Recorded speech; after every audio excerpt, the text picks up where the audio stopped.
warahmatullahi wabarakatuh. Kali ini saya akan merefleksi tentang berpikir kritis dan penyelesaian masalah.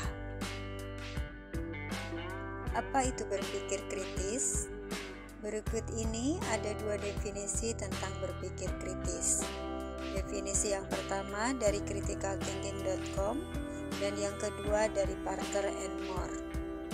Menurut website Critical Thinking, yang disebut berpikir kritis adalah berpikir disiplin, observasi, refleksi, argumentasi, terampil dan aktif dalam membuat konsep, menerapkan, menganalisis, mensintesis, dan atau mengevaluasi informasi dengan penekanan pada proses berpikir. Definisi kedua ini berasal dari Parker and Moore. Parker and Moore adalah peneliti fisiologis yang telah mempelajari pemikiran kritis selama bertahun-tahun. Menurut Parker and Moore, apa yang disebut berpikir kritis terdiri dari dua hal. Pertama, keputusan, dan kedua, keyakinan. Contoh, keputusan mana yang dapat saya terima? Beberapa informasi yang saya terima, keputusan kedua saya tolak. Saya tidak ingin mengatakan saya menyukainya atau tidak. Saya tidak ingin mengatakan apakah saya setuju atau tidak. Keputusan mana yang merupakan penerimaan, penolakan atau penundaan, kita harus mengatakan pemikiran kritis. Ketika keputusan itu dibuat secara sadar dan hati-hati. Berpikir kritis yang kedua, menurut Parker and Moore adalah keyakinan. Contohnya, saya dulu memiliki keyakinan pada keputusan saya. Jadi, meskipun saya dulu memilih untuk setuju dengan informasi tersebut, saya harus memutuskan bahwa saya kira-kira yakin berapa persen dari jawaban saya. 50% atau 40% atau 70%. Nah, dalam hal ini tujuannya bukan saya harus 100% yakin, tapi kalau saya 100% yakin, maka saya harus berhati-hati.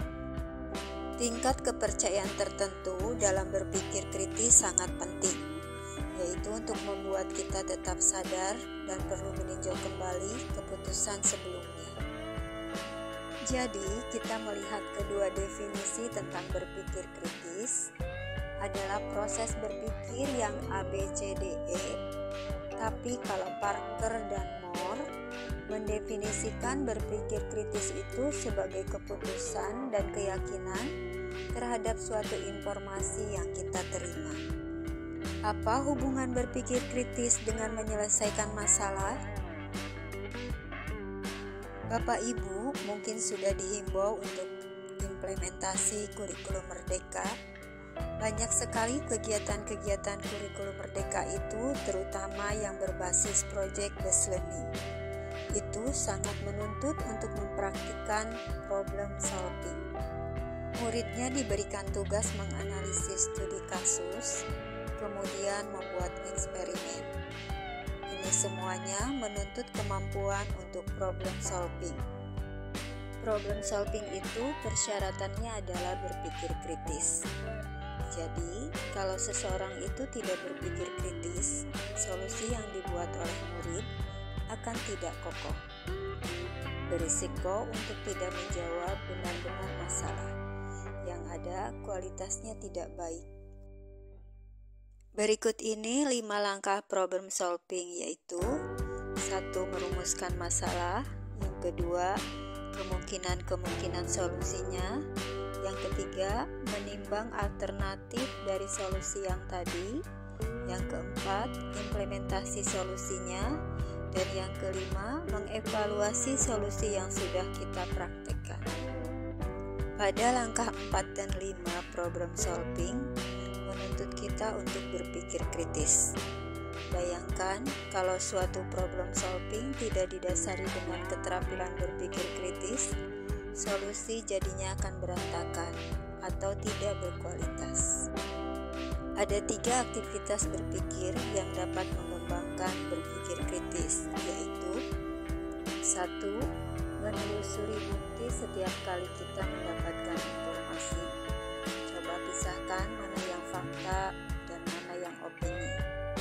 Fakta adalah pernyataan yang sesuai dengan kenyataan, sedangkan opini adalah interpretasi kita terhadap fakta. Contoh fakta, suhu badan saya 37,5 derajat. Opininya, agak gak enak badan. Satu pernyataan opini bisa berbeda-beda berdasarkan satu fakta. Jadi, orang yang suhu tubuhnya 37,5 derajat itu bisa ada yang sudah merasa gak enak badan, ada juga yang masih enak-enak saja. Yang kedua, terus bertanya, kenapa begini? Apa maksudnya ini? Kok begitu? Coba terus bertanya. Yang ketiga, metakognisi. Metakognisi adalah berpikir tentang bagaimana saya berpikir.